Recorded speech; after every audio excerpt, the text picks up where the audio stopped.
Hey everybody, it's Friday. You know what that means? It's Star Trek Next Generation Day. So hey, welcome to the D. Louise Book Series. I'm Christina Kristina, and this is where we talk about all things series. I read series books to read the character progression from book to book to book. I watch series television to watch the character progression from episode to episode, watch how the story formulates. Same thing with soap operas or serials, but definitely with series books. We are currently doing J.D. Robb, Eve Dallas. We're currently doing the Argonautes. We're currently doing Laurel K. Hamilton and Anita Blake series.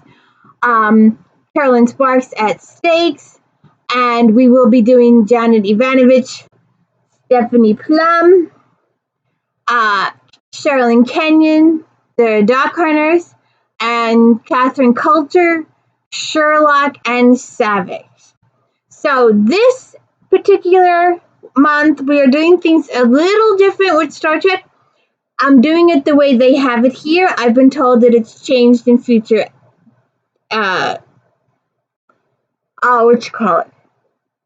recurrences, future editions. That's it, future editions. But in this edition, we are in season 4. We are in disc 1, and this has it in this order, so I'm doing it in this order. We did the Best of Both Worlds Part 2 with the Borg and all my complaining about how clean the Borg ship was and there was no blood and guts anywhere or anything. It just wasn't Borg to me. It wasn't 7 of 9 Borg to me. And I was asking some fans. I've got no responses yet. But how, if you rewrote the Best of Both Worlds and instead of Hanson and Shelby, you bring in time-traveling Catherine, Captain Janeway, and 7 of 9. How would things have been different? Would the Enterprise have had a leg up in the happenings? Oh, so in the Best of Both Worlds, the 178 family where Picard is trying to find himself after the Borg incident. And today we are doing Brothers. Most of it I call Data Mutinies.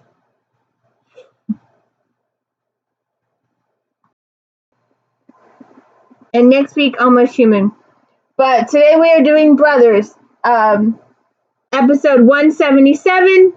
I would say after this episode, you might want to go watch Picard Season 2. It's not a favorite season. My favorite season of Picard is Season 3. And technically, it's the only season that should exist is Season 3. And I'm still hoping and praying every day for a new Voyager live people. Don't tell me about no cartoon. I want Catherine Captain Janeway in person with 7 of 9 and Chakotay and Tuvok and the whole crew. I want to see those people again like we saw in Next Gen. And I don't want to have to wait 30 years to see it.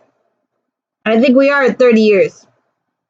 I may not be alive in 30 years.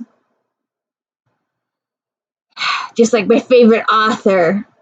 She's been promising a wedding, and she's like, I may delay it another 5 books.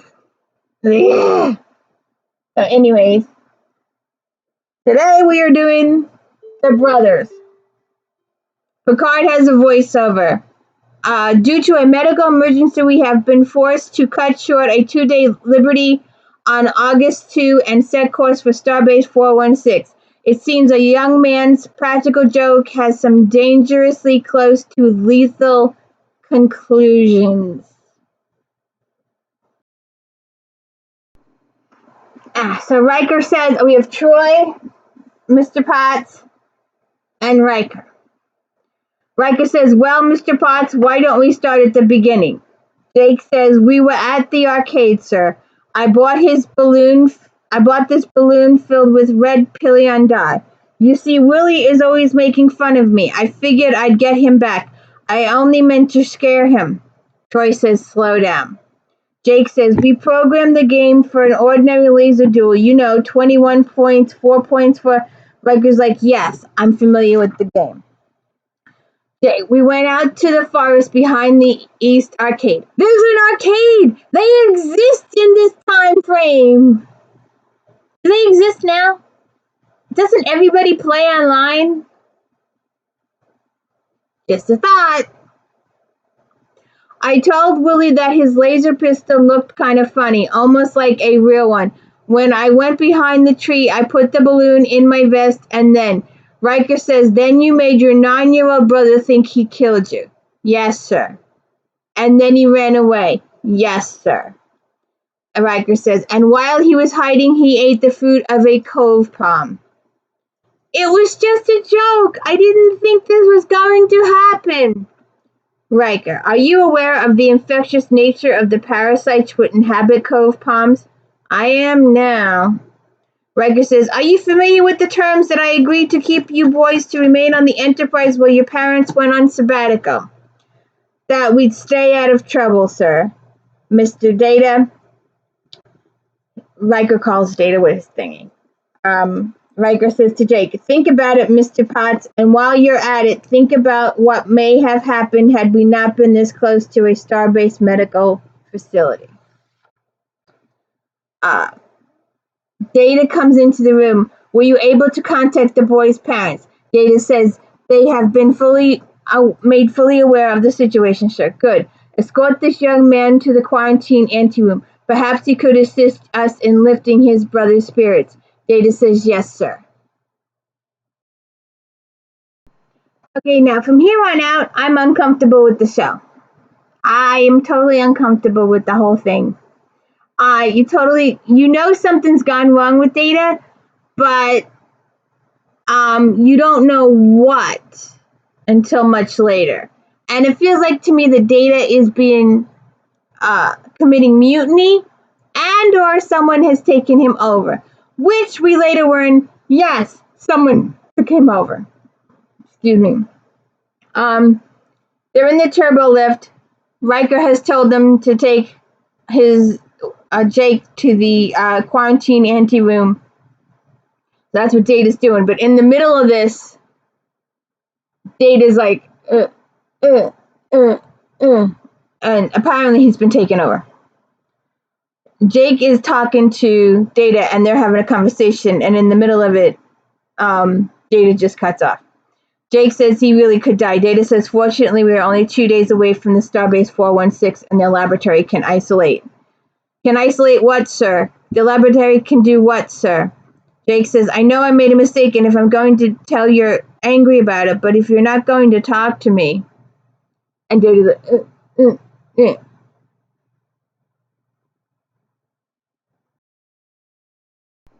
So, Data goes right to the bridge, goes to sit down. The person gets up and leaves. Riker comes onto the bridge and says, back so soon, Mr. Data? Because he was supposed to be taking the kid. Geordi's voice comes over the forge to bridge. Go ahead, Commander. We've completed our dilithium vector calibrations. We are currently at warp 4.5, and you are cleared to increase to warp 7. Picard says, very good, Geordi. Let me know if you... Worf says, Captain, did you request a course correction? Geordi's calm, sir. I didn't say we could increase to warp 9-1. And you see that Data's doing all this stuff. Wesley says, new course set for heading 341 Mark 221. Riker says, course set by who? Wesley says, not me. Picard says, what's going on? Riker, Data, who programmed the new coordinates? Wesley says, warp 9.3, sir. Geordi's voiceover. I don't advise this, Captain. If we're going to maintain realignment progression, we shouldn't be pushing more than warp 8 for at least an hour. Picard, Commander, computer voice over Majel Barrett's voice. Evacuate bridge. Deck 1, life support failure in 30 seconds. Riker says turbo list 2, 3, and 4. Picard says transfer helm to engineering. Geordi's voice, aye, sir. Riker says, LaForge, let's get a diagnostic sweep underway. Computer says evacuate bridge. Deck 1, life support failure in 10 seconds. Picard says reassemble and engineering. Computer says evacuate bridge. Deck 1, life support failure in 10 seconds. Computer says Deck 1, life support has been terminated.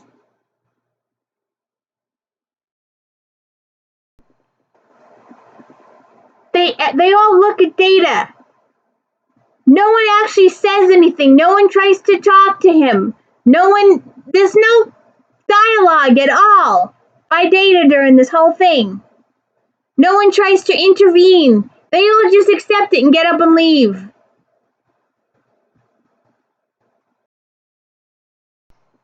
We have an extra who actually has a name. Isn't that cool? Ensign Koff says of velocities holding steady at warp 9.3. Do you wish to override, Commander? Geordi says, no, not yet. Computer, isolate cause of life support failure. Computer voice, atmosphere condition pumps on deck 1 are operating in negative mode. Geordi says, how could that be? There are 7 independent safety interlocks to prevent that. Picard and Worf come in. Captain, I believe we have found the problem, but it doesn't really make sense. Picard says it seems to be we have more than one problem. Bring the Enterprise to a full stop, Commander. Geordi, full stop, Ensign Koff. Koff says it's not responding, sir.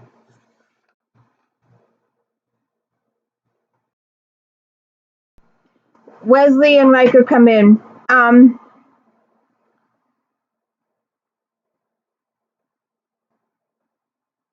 Geordi says, I'm going to have to do this at a manual input level, sir. Riker says we all are still at the altered heading, Captain, holding at warp 9.3. Worf says force fields have been established on all main bridge turbo lift doors and service crawlways. Picard says, computer, locate Lieutenant Commander Data. Computer says, Commander Data is on the main bridge. Riker says, what the hell is he up to? Picard says, number 1, take a security team up to deck 2. Try and break through from below. Geordi says, everything's locked down, Captain. No control of impulse or warp engines from here.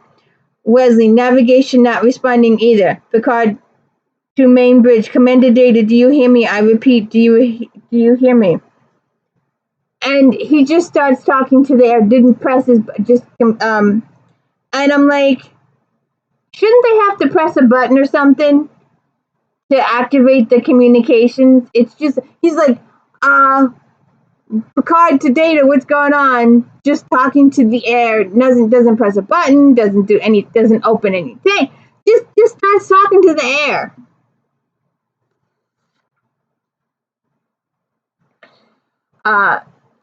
Data talks to the computer. Recognize Lieutenant Commander Alpha 1 clearance. Computer voice priority clearance recognized Alpha 1. Data says maintain minimum auxiliary power and disengage subspace communications. Computers acknowledge. Then we're back in engineering. Wesley, he's on the bridge, sir. Picard, LaForge, prepare for saucer separation. Wesley, sir, we're at warp 9.3. Picard, I'm aware of the risk, Ensign. When the umbilical cord splits, we should regain primary control. Do you agree? Geordi says, yes, sir. Picard says the saucer module should fall out of warp within 2 minutes. Be prepared to sweep back and pull it with a tractor beam. Geordi says, aye, sir. Picard says, initiate an auto sequence.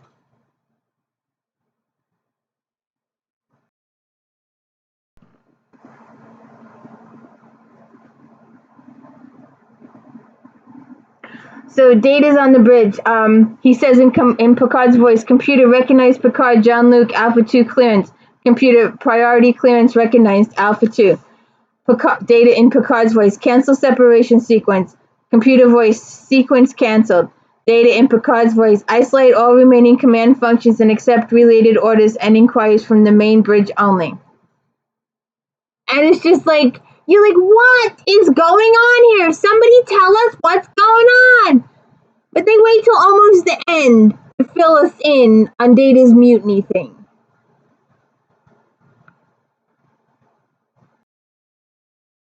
Geordi says, the separation sequence has been aborted, Captain. Picard computer recognized Jean-Luc Picard, Alpha 2 priority, and re-established separation procedures immediately. Computer voice orders recording command functions are no longer accepted from your present location. Picard says, and just what location are they accepted from? Computer voice interface terminals on main bridge only. Wesley says, you're the only one who can do that. Picard says, it seems Mr. Data has acquired them as well.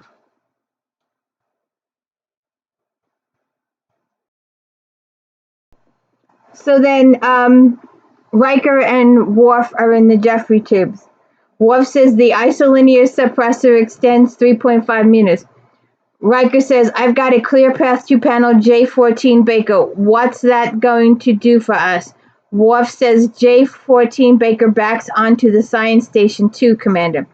Riker says, have they reinverted the environmental control sequencer? Yes, life support has been reestablished. Riker says, then you and Casey get up there. Let's get to it. Then we flash back to Data on the bridge again. Data says, computer, configure a perimeter field charge sections 9K through 12T. Then we're back in the Jeffrey tubes again. Riker says, what the hell was that? Worf says he's activated a force field. Riker says, great, just great.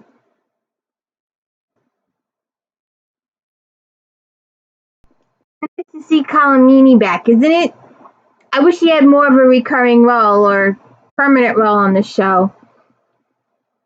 But anyways, Picard is still in engineering, and he says, Chief O'Brien, again talking to the air. O'Brien says, yes, Captain. We had better disable the site-to-site transport function. When we get to wherever we're going, I don't want him beaming off the bridge. O'Brien says, I'll get right to it. Picard calls Dr. Crusher. Beverly's voice. Yes, Captain. Picard, is your quarantine intact, Doctor? Beverly says, sickbay force fields don't seem to have been affected. Picard says, the boy? Beverly says, he's all right, but he's not going to stay all right, so we need to get this ship to the Starbase medical facility. Picard says, it seems, Doctor, that Mr. Data has other plans for the Enterprise right now.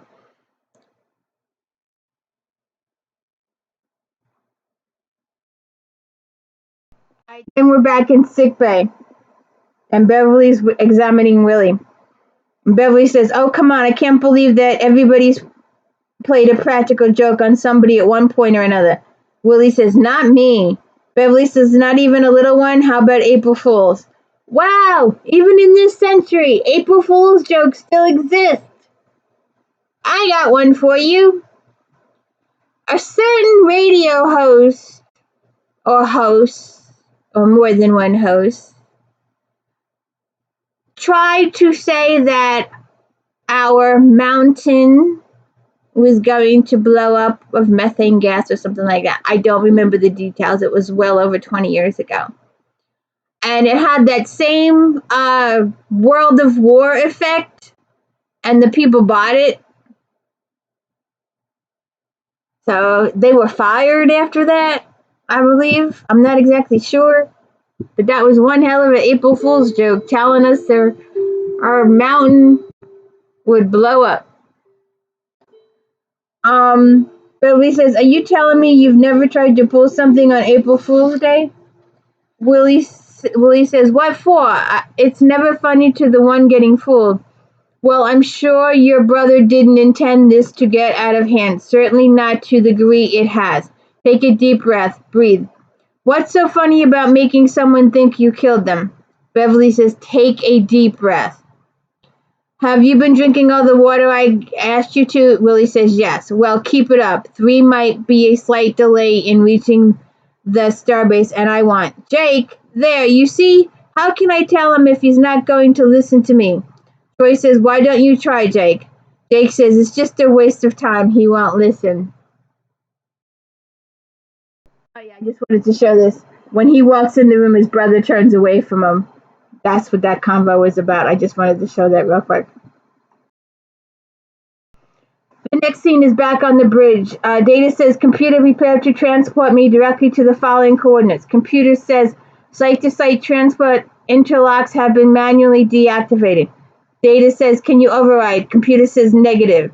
He says, show me the shortest route to the transporter room 1. Data says, computer, prepare to activate a cascade force field sequence in the following progression. Right, then we're back in engineering. Geordi says, no matter what we try, the computer will only acknowledge commands from the bridge, sir. Worf says, he's locked every subspace channel, Captain. We can't even call for help. Picard says, have you tried tracing back navigation inputs? Wesley says, we don't even know what star system we're in, sir. Riker says the only way we knew we'd come out of warp was by looking out the window. O'Brien's voice comes. O'Brien to Captain Picard. Picard goes, "Go ahead, Chief." O'Brien says, "Captain, he's up to something." Picard says, "What now?" So then we see O'Brien in the transporter room. He says he discovered the site-to-site blackout. I wouldn't be surprised if he tries to make it to the transporter room now.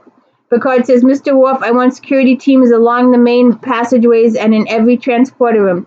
Lieutenant, see if the computer would be good enough to give you the precise stun setting to disable Mr. Data." Picard says, "Computer, estimate time from this location to Starbase 416 at Warp 9. Computer says, "Inquiries regarding command functions are no longer accepted from your present location." Then we hear Data on the bridge again in Picard's voice. "Computer, establish a security code for access to all functions previously transferred to the bridge." And he enters this huge long code. And then the computer says, "Code intact for all specified inquiries and orders." Computer says, "Initiate cascade sequence, accepting instructions from Commander Data en route now." And they chase him all the way to the transporter room, and but Data puts up force fields all the way along as he navigates to the transporter room. So Riker and O'Brien and the other guy, they're waiting for him in the transporter room. Riker says, "This has gone far enough, Data. Data, computer 3-meter cross seal." O'Brien says, "I wouldn't advise that, sir. The phase couldn't take well to ricochets." Riker says, "What's he doing?" O'Brien says, "He's reactivating the site-to-site transport interlocks." Riker says, "Does that mean he'll be able to?" And Data disappears. So Data ends up in Sung's lab. Sung is about 90 or so. Sung says, "You are right on time." Sung says, "Open one of these and one of these," and he plays dentist in Data's mouth. Data says, "I fail to recall how I arrived here." Sung says, "I sent for you," in a manner of speaking. Data says, "And who are you, sir?" Data tries to contact the Enterprise. "Do you read me?" Data says, "I always love that phrase. Please sit down." Data, "We were heading for a medical facility. I was taking the boy's brother to sickbay, and I'm sure your starship will be back for you soon. Please sit." Data says, "I must find a way to contact the Enterprise." Sung says, "Tell me, do I look somewhat familiar to you?" Data, "You bear a resemblance to Dr. Noonan Sung, the cybernetist who constructed me, but Dr. Sung was killed shortly afterward by this crystalline entity." Sung says, "It's your lucky day, Data. You have found your long-lost father, and he is alive. What do you think of that?" Data says, "But the colony was destroyed. There were no survivors." Sung, I never felt too comfortable living anywhere without a prearranged route of escape. I admit I wouldn't have guessed it. I'd be running from a giant snowflake, but..." Data says, "It's really you."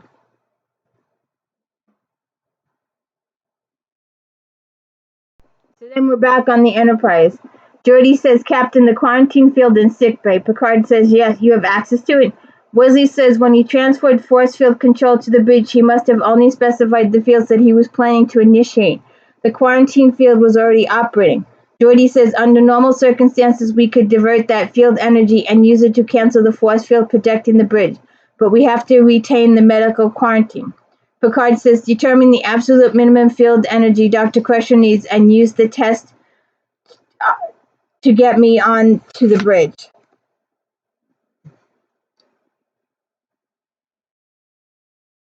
So Beverly's having a conversation with Willie.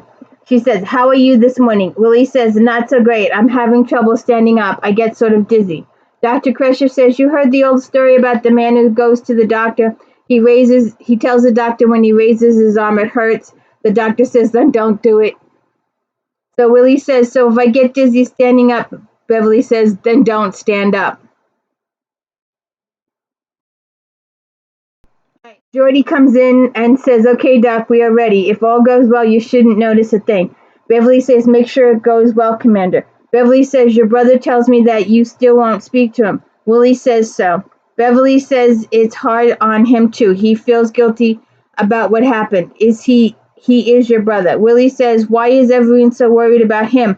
I'm the one who's sick. I'm the one who's going to die. You're the one that ate the fruit that you probably shouldn't have touched in the first place.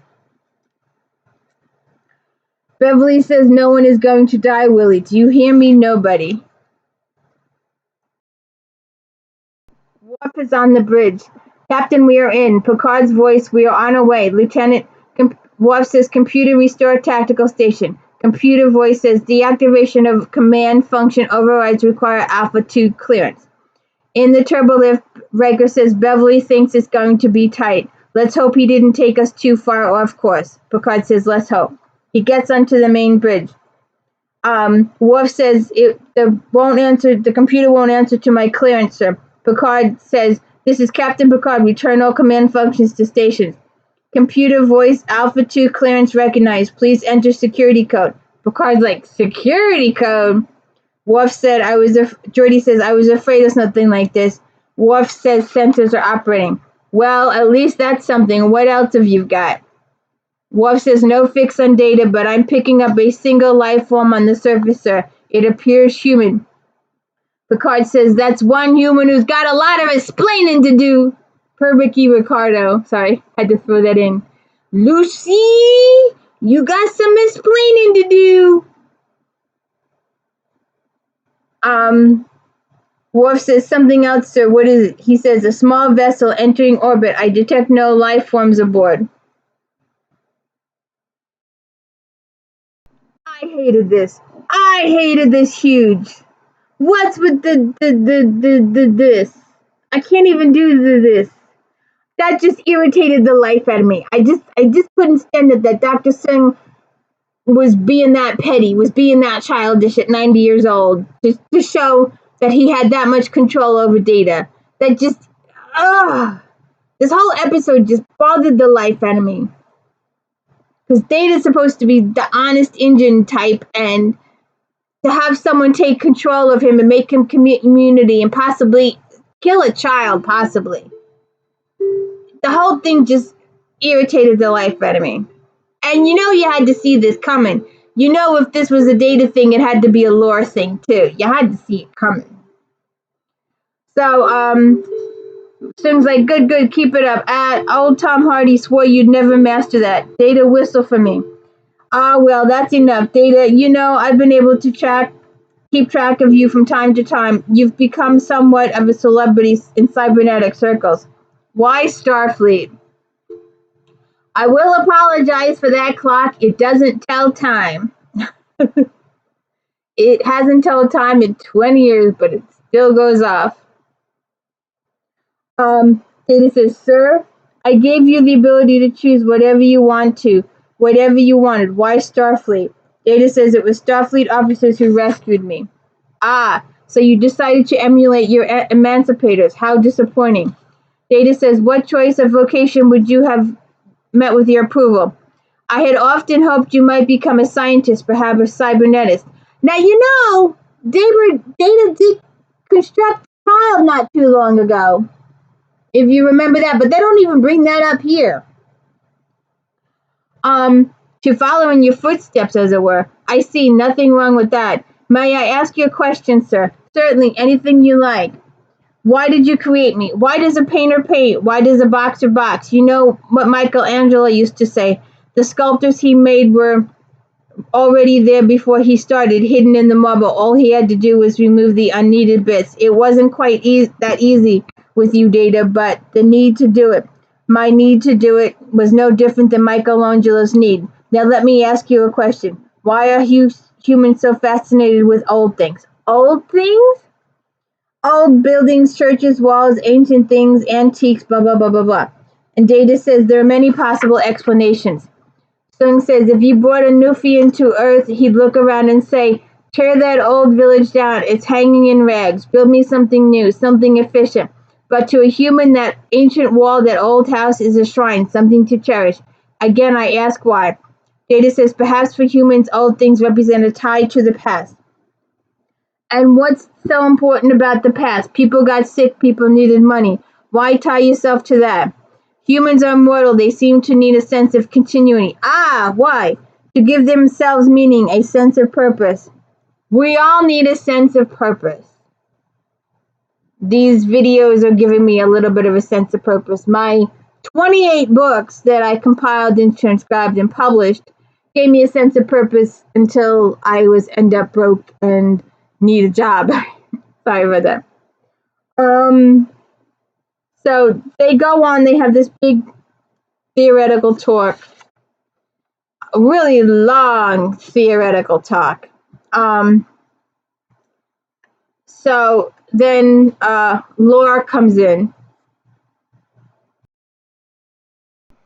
So Laura comes in, and the doctor gets him in the dentist chair and starts fiddling with his teeth and taking out all the stuff that he did to Data. So then they have another philosophical talk. Laura is far from the maniacal android you have made him out to be. In any case, he'll obey me. He always did. Data says, but he admitted to an alliance with the crystalline entity to gain its favor. He betrayed the colonists and would have betrayed the Enterprise as well, had I not. Sung says one more, and he's digging in the guy's mouth.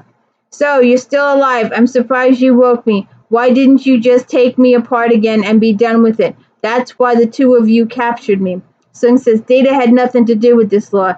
Nobody captured you, not exactly.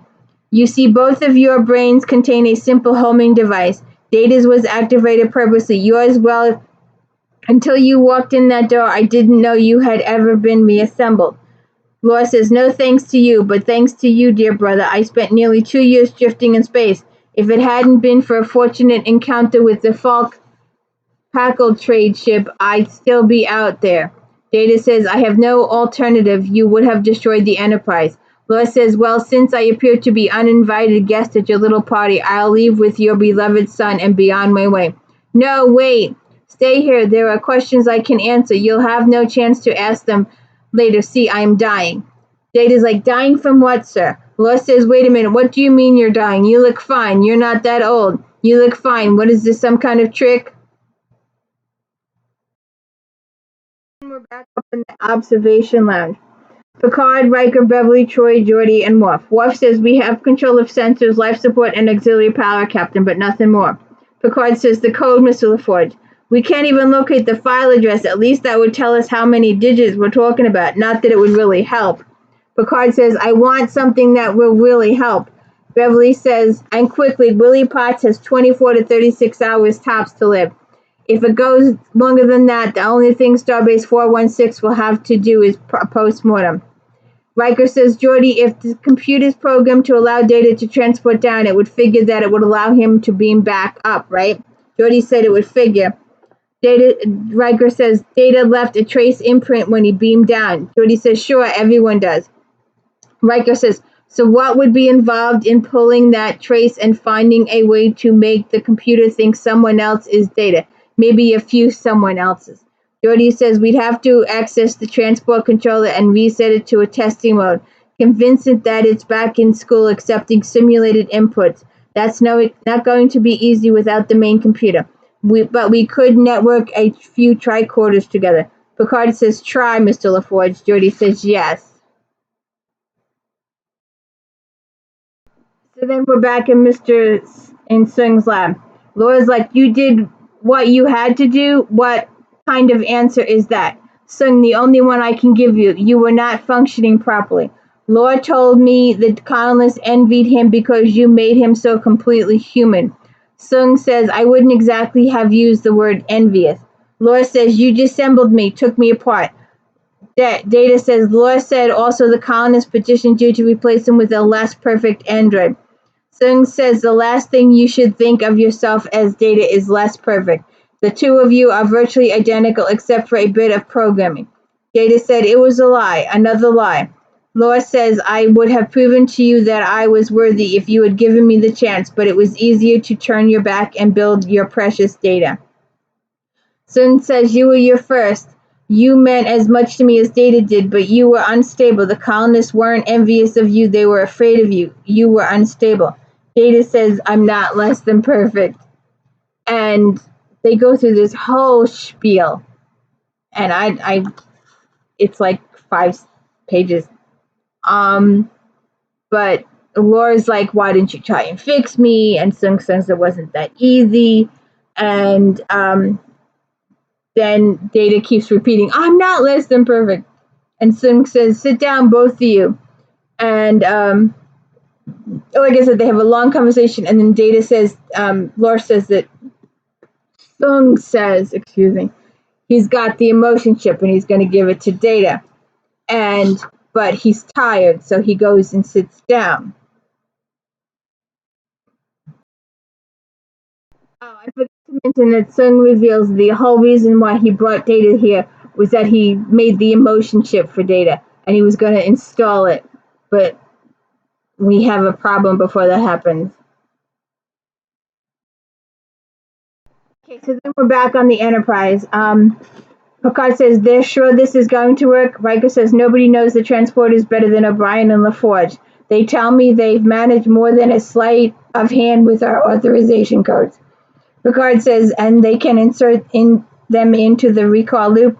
Riker says the computer should think all three of us are Data. Just hope that we don't all beam back looking like Data.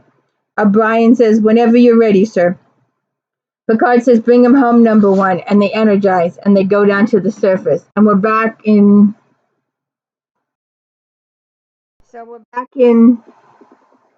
Sung's lab. And I'm trying to get a distance shot in it. But obviously, we as fans know, that Law has subdued Data like he always does. Data fell for it again. And he starts all this thing and stuff, and he gets into it, and he realizes that Law has changed places with Data because Law wants the emotion chip. So they go through this big thing, and he sings and calls him the wrong man and all that kind of stuff. And then he leaves. But we saw this coming. I mean, you'd know Law was going to do something to Data. So they get into Sung's lab. Riker says it's all right. They find Mr. Sung on the floor. Riker says it's all right. Take it easy. Geordi says it's Newton Sung. Riker says that's impossible. Sung's dead. Geordi says, look at all this stuff. I'm telling you, it's Sung.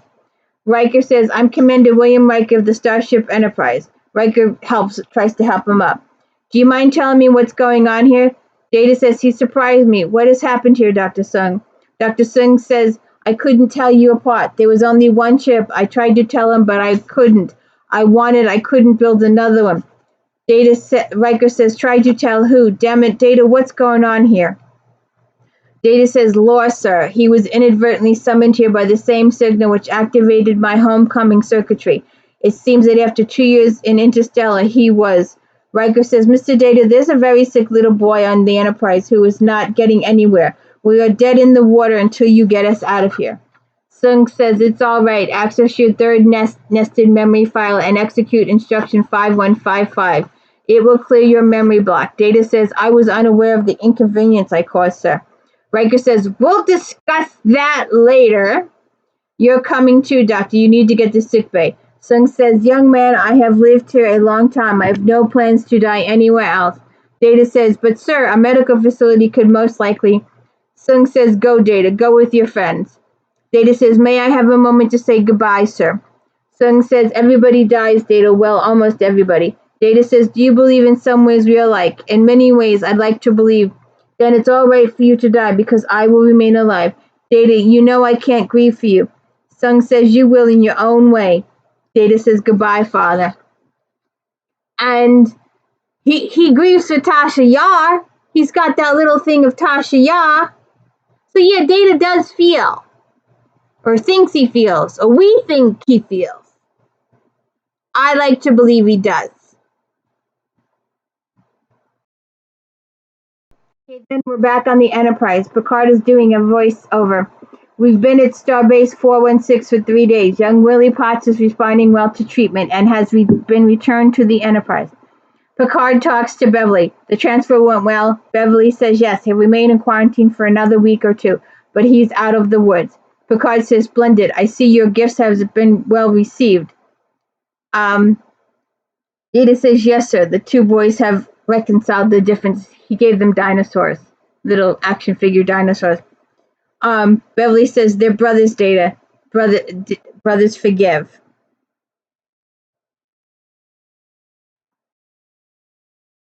So that was the end of Brothers. Please stay tuned next week. We have done the best of Breastwood. We've done Family. We've done Brothers. Next week is Suddenly Human, 176. This is season 4, disc 1. That'll be the last episode of the disc. So please stay tuned next Friday for that one. Please don't forget about Flashback Mondays, Star Trek Fridays. Look for my daily book reviews. If you have a series that you'd like me to take a look at, please leave it in the comments. One day, if I ever get enough subscribers, I might go live during one of these. It would be interesting to see, but I could take questions and answers. You probably know more than I do. I will admit that right up front. But as you say, this channel is still in its infancy and is not going to fast. So please hit the like and subscribe. Let me know I'm doing a good job. I'm trying my hardest here.